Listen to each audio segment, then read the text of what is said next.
Hello, folks. Welcome to Living Room.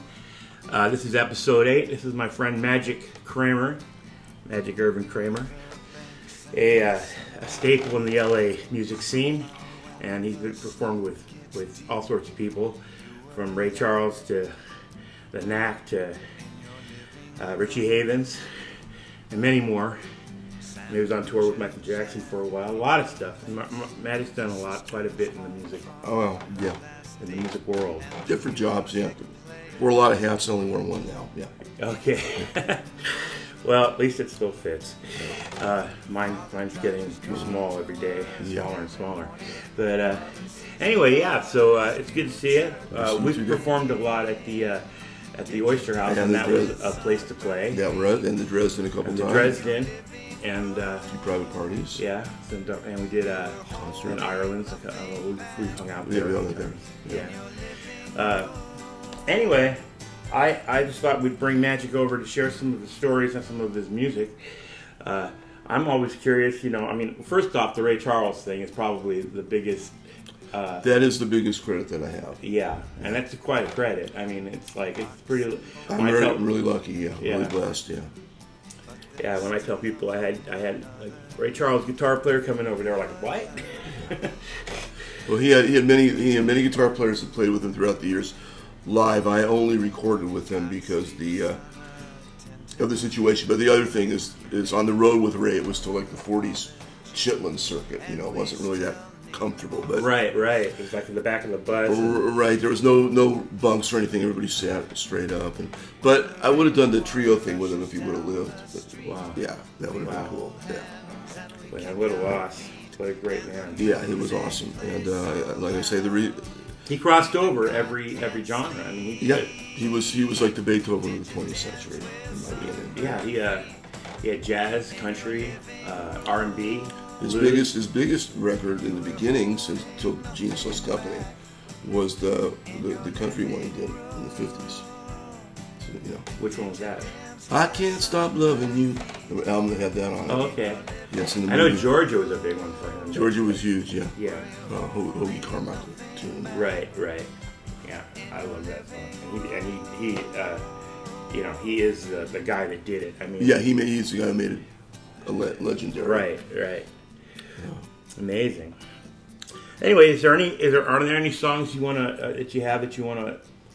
Yeah, I got a song I wrote for my dog. Okay. Gotta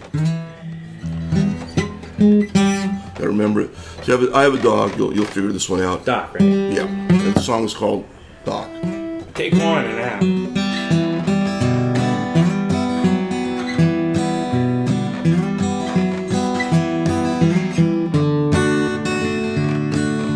I got a dog. His name is Doc. He's the best dog on the block. Well, he's a lover, but he looks like a killer. Lord, I love that beast. He's chilladilla. And if he ever met old Yella, they'd be best of friends, them fellas. Rin Tin Tin and Lassie too, be parting down with them in blue. Doc, oh Doc, you're a good boy, Doc. I got a dog, his name is Doc. And when we go out for a walk, when all the people on the street see him, they all smile, and the world gets better for a mile. Yeah, homeless junkies, next door neighbors, sweet school kids and tough old bangers share respect and admiration for Doc, the best of God's creations. Doc, oh Doc, you're a good boy, Doc. I got a dog, his name's Doc. Brings me comfort round the clock. He scares the bad guys with his bad reputation. He's a pit bull.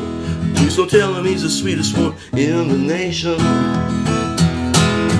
Doc,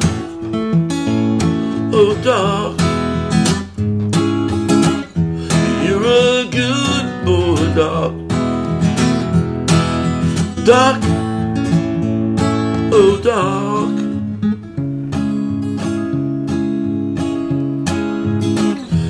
you're a good boy, a good boy, Doc.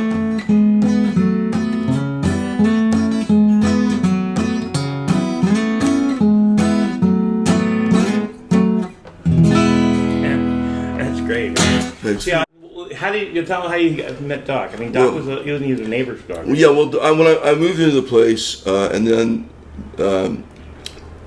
the guy, my landlord was an ex-LAPD dude, and he had his partner and his wife. They had the big house, and I had the guest house. Then they moved, and he moved his gangster ex-son-in-law, the father of his grandchild. Okay. And this guy was a pretty big nightmare.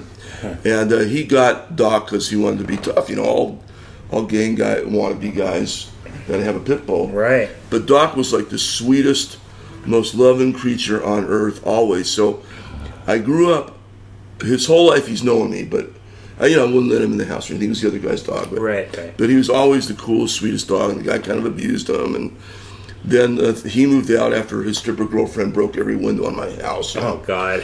And of course, LA stories. And then the police came looking for her body, and that was it. Oh, right. Yeah. Anyway, then the landlord moved in his Kurt girlfriend's son. He was a nice guy, just a junkie, but he was a nice guy. Yeah. And he took Doc, and then they sold the place, and I go, I want the dog. If I stay here, I want the dog.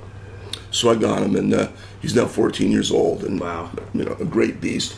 Yeah. And everything in the song about him is true. He's a great dog. He's a big dog, but well, he looks bigger than he is. When you come home, when I drive in the driveway at night and the shadows hit him, and he's on the garage, he's about 15 feet tall, but he's really not that big. Yeah, that's true. I get it. It's just they just look bigger. It's like looking down the barrel of a gun. Right. Like Yeah, I was always good. I had a Ridgeback once, and Rhodesian Ridgeback, and I loved dogs. And then that dog died, and it kind of broke my heart. But then I got attacked in Arizona by Rottweilers. Ouch. About 4 of them that broke out of they was in there in the front yard, and they and I attacked. They knocked me over, bit me. I had to go to the hospital. It was crazy. Were you carrying? I've always been. No, I was just walking. You weren't carrying concealed hamburgers. No, I had no hot dogs. I had no treats. I had no bones, except for the ones inside. Yeah. Well, you are a treat. Then. Yeah, I am a treat. Yeah. It was a big hefty treat. Jumbo size. Yeah. And that's so now I'm a little nervous around dogs sometimes. I don't blame you. A funny story about Doc. After the second guy moved in, he had 2 other pit bulls, and one of them was like the alpha, kind of inbred, scary. Yeah. And Walter, who was the organ player in my band, the Magic Kramer band, he was coming over for rehearsal. He forgot to call from the gate, and Doc was. He was always a pack member. He's not the leader or anything, but all of a sudden I look out my kitchen window and I see Walter being chased back by these dogs and bark. I go, "Oh shit, man!" And they knock him over the fence, and and he was really. After that, Bones was the name of the bad dog, and I didn't know whether the theory was that he looked like Sean, the first guy. Oh, okay. That everybody hated. So, so I didn't know whether to give him a bone for attacking him or reward him. Right, but Walter was scared of Doc after that. But finally, after a while, he got to realize that Doc was just like it was kind of like the Oxbow incident, where these guys watch a hanging but they can't stop it. Okay. Doc was like that guy. Yeah. He's I didn't really vote for it, but I didn't stop it. So, right. Yeah, they're cool. Didn't interfere. Well, what I like about your music a lot is that not only is it rooted in reality, which it's everything, and it's stuff that you know about. You definitely cover the bar culture. In your music, and I'm a product of that myself. So I feel right at home, and I understand your songs. I don't have to strain. There's nothing, I don't have to strain to understand them, and they're story songs. And I'm a folk music. I love folk music, and they're kind of rooted in that. But you do rock out too, and you have a lot of blues elements and some jazz too. I do have all that. I have all. I've been around. Played country and got all that stuff, and the bars. I've toured with big bands and I've recorded with big bands, but when you got to go out there and grunge out a living. Yeah. And, I never thought, Dave, I don't know, it struck me one night at the Oyster House that, wow, I'm a regular. Yeah. Pretty soon they're going to put my name on that plaque over there on that store. Well, you were in the picture. I was, yeah. Yeah, I was in the picture too. There was a picture of all the regulars at the Oyster House. Yeah, but Tommy, if you were in it, you were marked. Yeah. Yeah, they had your number. Yeah, they knew you. Yeah. But there were a lot of people in the picture, but still. I'll send you. I bought a little $10 copy from Tommy. Oh, cool. Yeah, the last whatever it was, Record Head Drinks gig, whatever. Yeah. Yeah, that's right. We were in that band together for a little while. For a while, quite a while. Yeah, we had some. I was in it for 10 years. I can't even, or almost 10 years. I probably did it for a couple of years on and off. Yeah. Yeah. Well, we've known each other a while now.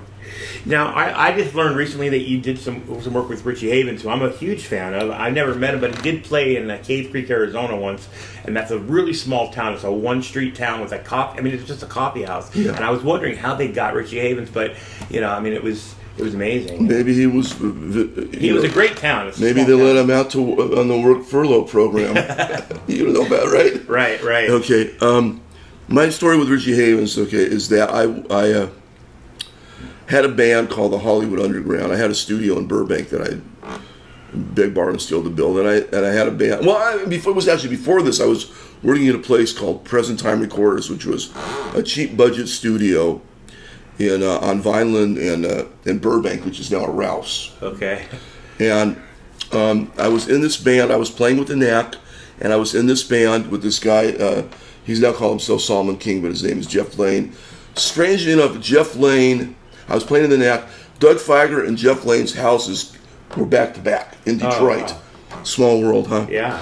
So I'm doing both bands, and I produced the EP, and we got a record deal, and the label was a label called Apache, which was a subsidiary of Capitol Records. They had one main artist, John Brannon, but they decided that they were in the record business. I'm wondering if it's the same Apache Records that Ed Haynes was on. There was an album, he was on Apache Records. It came out in the early 80s. It was called Ed Haynes Sigs Ed Haynes, and he was like a partner of mine. He got a record deal, I didn't. So there was a little. Yeah, it might be. It was a guy named Bert Stein and Dave Malloy. Dave Malloy. Guy from the Greg Kihn band or something, or Greg Kihn band was that was. They were part of it or something. I don't think that this was the same. I think they were put together by this guy from back east for his artist John Brannon. But they had some money, so they signed a few other things.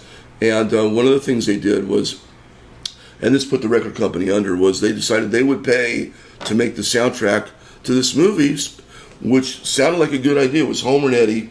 Mm-hmm. It was John Belushi and Whoopi Goldberg, and it was directed by the guy who had just done Runaway Train. So they thought, well, here's a good thing. And what the original script was, a buddy movie of psychotics, and it wound up being like the worst movie ever made, one of them. And was John Belushi in it? John Belushi was in it. Whoopi Goldberg. They starred. No, it was in the theaters for about 1 week. Wow. It really sucked, and that was it. So no records sold. But in that process, we were doing soundtrack music for the movie, and one of the songs was Richie Havens' tune, and I played Richie Havens style acoustic guitar, and it was just me and him hanging in the studio for this one day. Wow. Because he was singing, and he was a very interesting guy. He told me that when he found this technique where he's got huge hands. Yeah, the open tuning. Well, but he does these three strings with his thumb, right, and these high with his fingers. Now that's pretty unique to him. He said when he started doing that, his career took off. Yeah, well, you never know what it is. Yeah, you never know. And then I met him again when I was on the road with Michael. I met him he was in South Africa for some reason. I think doing a show there or whatever, and I went and saw him. And yeah, he was cool, what a man. Voice though. I mean, that man had a. He did. He had the sound, man. Yeah. And a unique style. But again, he attributes his success to this thing that he discovered. And once he did it, he didn't go back. Because if it makes your life better, I think his soul had something to do with it too. But man, that's some serious. I know. But he. Yeah, no, I know. That's what baseball players are the same way. It's like not until I got that cap. And he's probably right. I mean, I'm sure that then he went out there and he started succeeding, and eventually he got seen, and then he went to Woodstock, and it was So, right. that's my Richie Havens story. That's great, man. He was a very cool guy. I really liked him. Yeah, no, I could tell he's a very kind. He seemed like a very kind man. He was he stood up for his people in South Africa. Didn't put up with any bullshit. So, but he was a nice guy, and I'll never forget that story. And it just, to me, the lesson in that is you find something that works, keep doing it. Right. Yeah. Yeah. That's what you got to do, and you got to keep searching. He found it. Yeah, you find it, but I mean, if you don't have it, then you got to keep going. You may have it, and then not know you have it, and then do something else. Right. It may show up. You never know. It may discover you later. Yeah. I mean, I just had a song put in a movie that I cut when I was 15 years old. Awesome. 16 years old. Yeah. I mean, I'm just like, and they used that version, I'm just like, wow, this is, Well, it was a huge success, and they actually pay it. It's called Boris is the Bomb, and it's a very violent comedy. Isn't Boris that's... The first time I ever laughed at torture. I mean, I was embarrassed. I mean, I was sort of ashamed to laugh at it, but it was so funny, and it was torture. But yeah, Boris, about a Russian guy who carries a nuclear weapon in his briefcase, and all these people are out to kill him. I thought Boris was about that pre-internet slut that's trying to entice you. That's his real name is Boris. Oh, Boris. Right. That's the real name. Right. He's from Nigeria. Yeah. A Russian from Nigeria. That's it. All right. So Well, let's see. I was going to ask you to play Sweet Angel, but sure. I listened to that yesterday, the video, and I was like, and I just heard the story of how it was about a waitress at Ireland 32. Yeah, Jenny.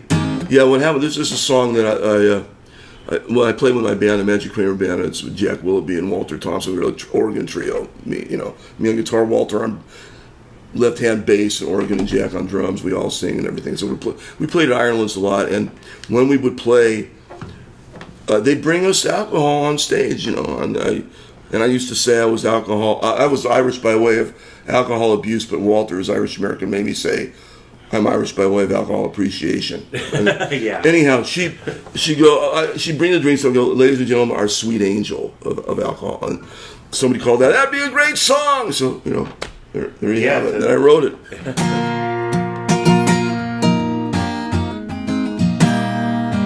Sweet angel.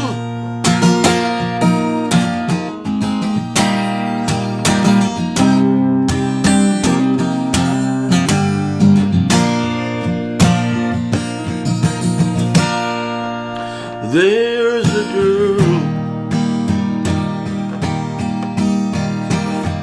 girl who waits.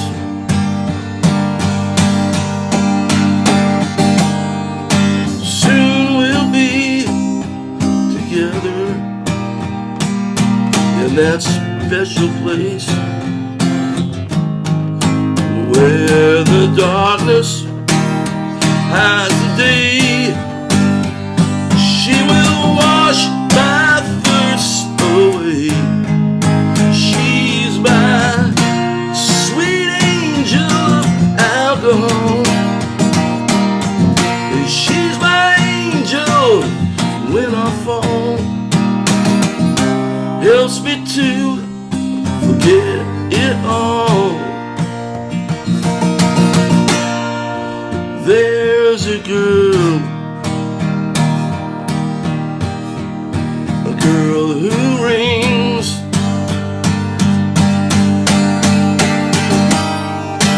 pennies on the dollar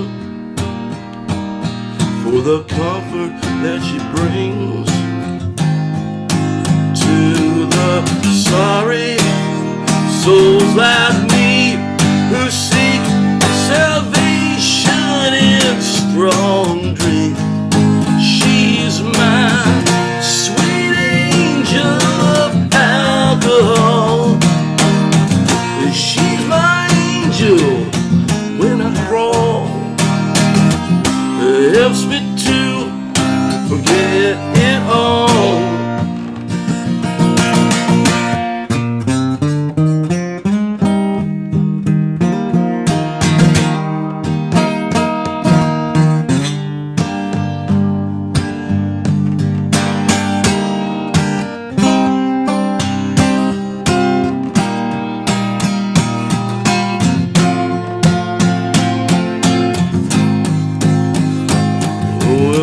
darkness.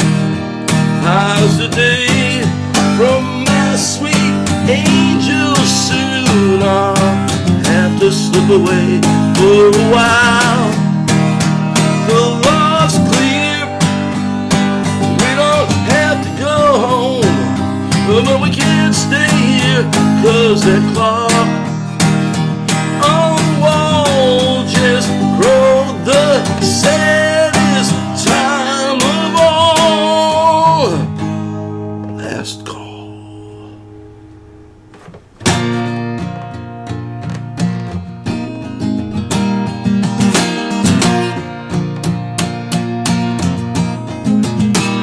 Sweet angel, sweet angel, the sweet angel of alcohol, pouring blessings down on all. Sweet angel of alcohol, but you're the sweetest angel of all. Yeah. Sun goes down. Yeah, I'm with you on that. Well, I got a new song. You know, you can jam on it. Sure. It's a blues. It's called That's easy enough. if I can remember the words, the Boogie Woogie Bagel Boy. The Jew Blues, basically. The Jew Blues.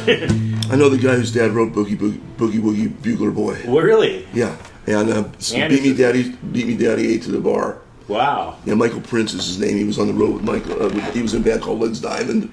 Wow. Yeah, and he was with me as a tech. That's serious. That's serious history there. He's got some mailbox money. Yeah. Yeah. Okay. So what are you doing? All right. Let's see if I can. Got bagels without no locks. I got time without no clocks. I got shoes without no socks. Got me the blues, and it sometimes rocks. That's how it goes.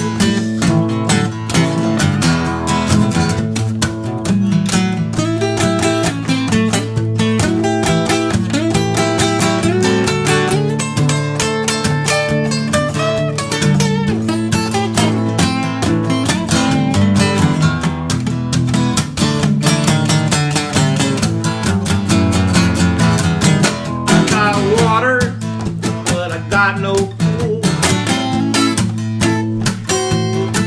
I got learned, but not in school. I got times I'm fun, times I'm a fool.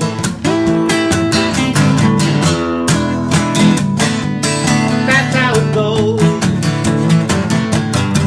'Cause life ain't nothing but a jar. You got no corn but this crusty car. Got scared by the son of Bob back in the day before my youth was robbed. That's how it goes.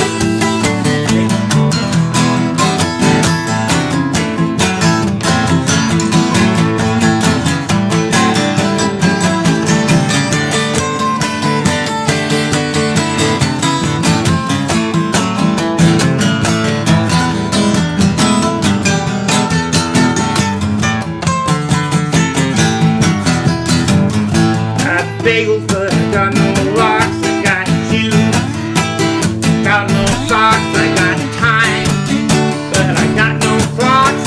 Got me the blues, and it sometimes rocks. That's how it goes. Got me water, I got no pool. I gotta learn, not in school. Sometimes I'm lame, sometimes I'm cool, sometimes I'm wise, sometimes I'm a fool. That's how it goes.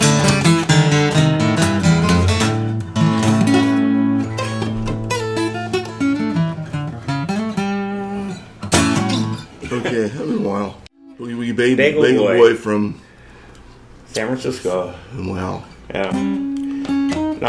Not a locks capital, really. I mean, I think New York is. Dave, don't be a hater. Ashbury, guys, for those of you Okay. unfamiliar with the lore of the Bay Area.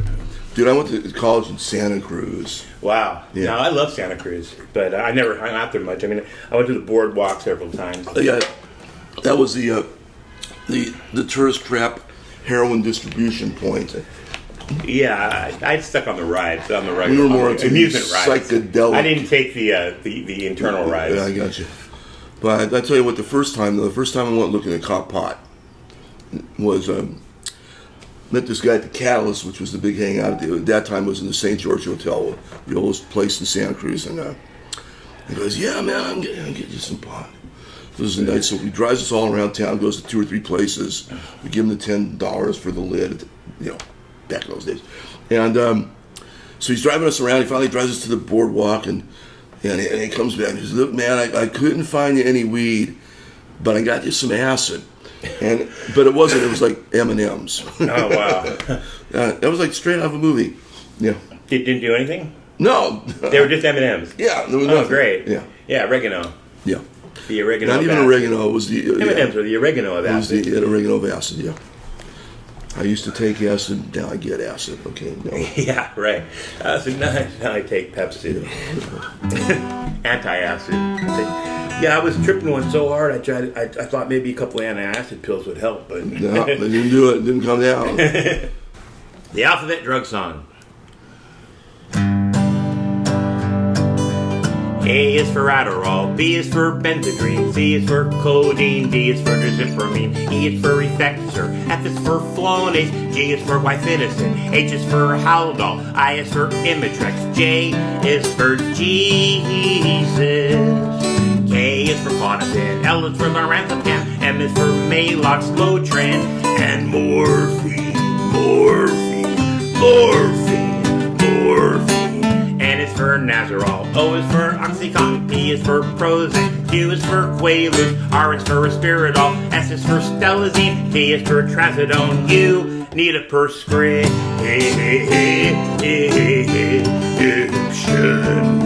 V is for Viagra, W is for Wellabutrin, X is for Xanax, Y because we're fucked up. And Z is for soul.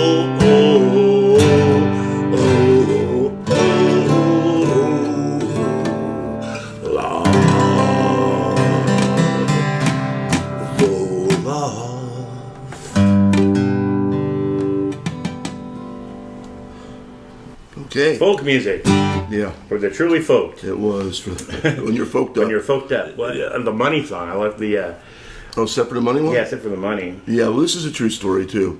See, everybody thinks that you're a musician like me and Dave. Look, we got it made. Look where we're at. Yeah, we're really on our own private island with the Swedish bikini team. But when people say, it must be wonderful being a musician and everything. This is really where it's at. And it's a sing-along. So here's the deal. You folks out there, when I go, it's just like work. You sing, except for the money. Let's try it. Just like work. Except for the money. Except for the money. You got it. Okay.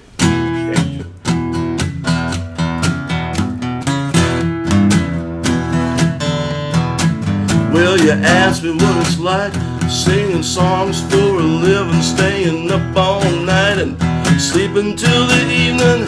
Well, sometimes it's sweet as honey. Sometimes it's just like work. Except for the money. Yeah, there's women and there's drinking, smoking and there's sinning, and a million miles of driving, and a life ahead that lived. If you ain't too tired, sometimes you get lucky. Sometimes it's just like work. Except for the money. Till you're holding that crap in the palm of your hand. Love fills the room, everyone starts to dance. It don't get no better, it's the love of my life. It's the reason we live, it's the reason we die. Then the very next night, you can't win a smile, and the guy supposed to pay ain't been seen for a while. Yeah, sometimes you laugh, oh, and it ain't that funny. Sometimes it's just like work. Except for the money. Come on, Dave.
is just like work, except for the money. That's right.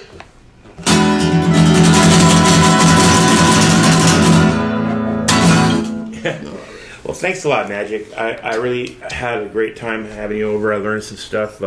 Hope some other folks will too. We'll put it together. Should be out tonight or tomorrow. The camera's still rolling?